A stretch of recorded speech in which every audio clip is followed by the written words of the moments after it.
okay?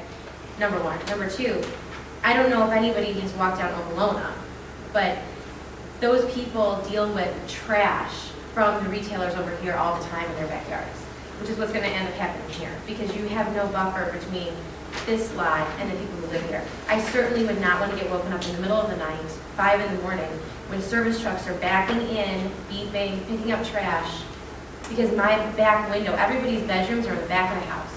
So everyone's sleeping up against Cedar. I certainly would not want to live on Colony. I wouldn't want to be living behind this and have to deal with the consequences of living behind it.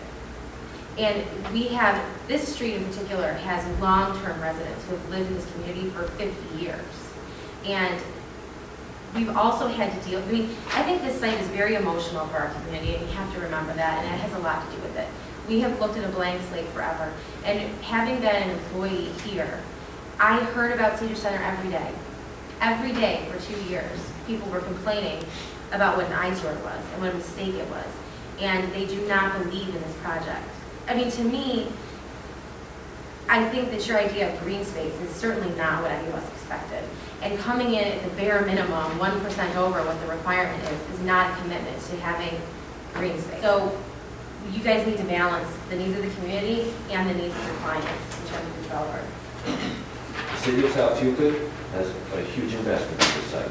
In the 4 years since we started working on this, pre-Great Recession and post-Great Recession, rents generally have gone down 30%.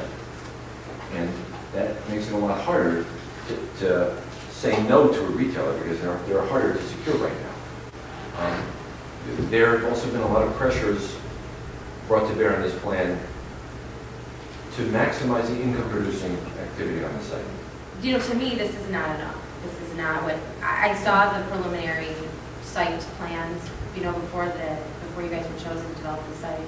I saw the elevations, I saw grand plans. This is nothing like what we saw. And I know that a lot of it had to do with financing and that things have changed because the site has changed based on the senior housing is not available, the building is not going to be multi-story. But, you know, it's like you sell something and now there's not a delivery. And so we have to come up with something else. I'm telling you what people say every day when they come in. Paul can back me up. There is not one resident in this city that believes in this plan. There is not one person who thinks that this is going to be successful. You know, not just as the capital markets dried up, and so there's only so many things you can get financed with. The demographics have changed. I mean, the demand available, household incomes have gone down. We had a recession, unemployment is up, foreclosure crisis.